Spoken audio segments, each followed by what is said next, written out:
Cheating किस किस किस्म की है आपने? मैंने बहुत बड़ी बड़े बड़े तरीके होते हैं, ये लेजेंड्स होते हैं जो चीटिंग में माहिर होते हैं। अच्छा क्या होता था, अब मैं आपको मैथ्स की स्टोरी सुनाती हूँ। हालांकि आई लव मैथ्स, और मैथ्स में बहुत शौक से, सब सब्जेक्ट तो पढ़ती थी लेकिन शौक से मैं मैथ करती थी। म्यूजिक लगाना बच्चों को पसंद नहीं होता, नहीं मुझे बहुत पसंद, अलग ही चॉइस थी आपकी। हाँ, मैं मैथ्स करती थी, बार बार म्यूजिक लगाती थी और मैं मैथ्स करती थी उसके साथ, मुझे इतना पसंद था।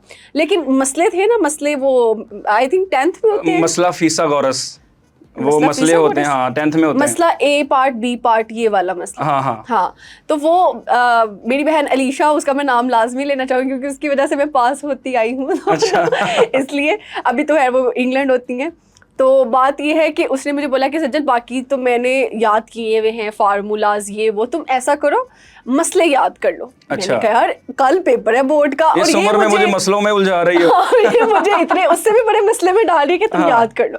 मैंने कहा या अल्लाह क्या करूं, मुझे कोई तरकीब बता, मैं याद करूं मुझे याद ना हो, क्योंकि वो थोड़ा सा चेंजेस होते हैं और आपने थोड़ा बहुत भी चेंज कर दिया तो आपको नंबर गए, और मसले के सीधे सीधे 10 मार्क्स में पता नहीं कितने था मुझे याद नहीं, तो एक सॉलिड नंबर आपके, अगर आपने सही लिखा है तो उसमें नंबर डिडक्ट हो ही नहीं सकता। ऐसे ही है। तो फिर मैंने क्या किया, मैंने वो जितने भी 8 पेजेस थे मसलों वाले वो मैंने फाड़े। अच्छा। और मैंने अपने सॉक्स में डाले और मैं बोर्ड का पेपर देने चली गई। सॉक्स में क्यों डाले, जुराबें खुली थी आपकी? नहीं पता नहीं कैसे डाल लिए, बस उस टाइम पे खुली तो नहीं थी, लेकिन बल्कि अच्छी बात है ना खुली नहीं थी। अच्छा। इसीलिए तो टाइट हो गए। इतने आपको कैसे पता था ये वाला पेपर में आना है? आपने वहां से मैं सारे मसले ले गई थी। अच्छा।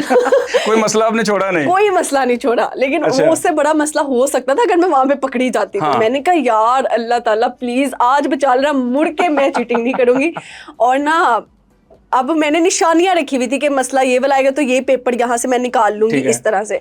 अब जैसे ही वो मसला आया ना तो अलीशा ने कहा मुझे आता है, वो मेरे आगे ही बैठती थी हमेशा ना, हम दोनों का कभी चेंज नहीं होता था रोल नंबर, तो वो मेरे आगे बैठी हुई थी तो वो ना गलत लिख रही थी, मुझे इतना पता था ये गलत लिख रही है। अच्छा, क्योंकि इतना मैंने निशानियां याद रखी अच्छा। थी। तो मैंने कहा अलीशा तुम गलत लिख रही हो, तुम गलत लिख रही हो, तुम्हें कैसे पता? मैंने कहा मुझे पता है मैंने याद किया। मैं कहती कैसे? मैंने कहा यार, मैंने कहा इसको बता दिया ना, ये तो डर के मारे चीटिंग ही नहीं करेगी। तो मैंने वो पेपर्स निकाले जल्दी जल्दी, मैंने कर करा के बस आयतल कुर्सी पढ़ पढ़ के वो वाला पेपर निकाला जो मसला आया हुआ था, बाकी रखे सॉक्स के अंदर वापस, वो किया मैंने और उसको भी करवाया। और उसके बाद हमारी एक दोस्त बहुत फ्रंट पे बैठी थी, वो मुझे बार बार बोले मैं फेल हो जाना है, मुझे मसला करवा दो ना। अच्छा। एंड में पता जब शोर होता है और वो आप एग्जिट कर रहे होते हैं तो तब थोड़ा सा शोर हो जाता है। मैंने कहा यार इसको मसला ना कराया, इसने तो घर जाके तमाशा लगा देना कि सज्जल ने मुझे मसला नहीं कराया। ऐसी दोस्तें होती है ना। मैंने क्या किया, मैंने कहा यार अब मैं क्या करूँ। मैं गुजर रही थी पेपर देने के लिए ना, मेरा सब सही हो गया, मसला भी कर लिया, अल्लाह ने बचा भी लिया। तो मैंने कहा कि ना मारिया ये लो पेपर, इसके ऊपर मसला लिखा, और मैं चली गई।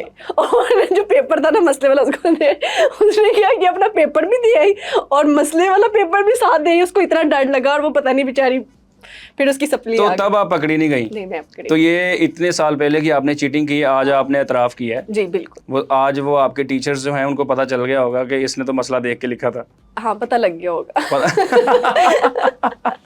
अच्छा, तो उसके बाद फिर लाहौर आपकी एंट्री कैसे होती है सियालकोट से? मैं यूनिवर्सिटी पढ़ी थी, हमारी यूनिवर्सिटी भी UMT यूनिवर्सिटी सियालकोट में ही मैं पढ़ी थी। तो तब फिर मुझे शूट की कॉल आई इस तरह से, और मैंने खुद भी काफ़ी जगहों पे अप्लाई किया हुआ था, कॉल्स करती थी मैं, जितनी टैलेंट एजेंसीज मैंने उस टाइम पे सर्च कर दी थी ना, शायद ही किसी ने की हो। ठीक है। सबको कॉल्स और इस तरह से, तो मुझे वो 3000 के शूट की कॉल आई थी आई थिंक सो, और कपड़ों का शूट था। कपड़ों का शूट था पहला। और उन्होंने कहा था आपका मुंह भी नहीं लगना, डमी शूट होगा। क्योंकि अभी मुझे पोजेस तो आते नहीं थी कि मॉडल्स कैसे खड़ी होती हैं, जो भी था। अच्छा। तो फिर मैं आई और वो मैंने देखा यार मॉडल्स किस तरह से कर रही हैं, तो फिर उन्होंने कहा जी आपने इस तरह खड़े होना है, इस तरह खड़े होना है, और मुंह पे तो डमी ही लगनी थी। तो जैसे आपको पता है J.Dot वगैरह के शूट्स लगते हैं और उसके ऊपर मॉडल का मुंह नहीं आता, तो वो डमी शूट था।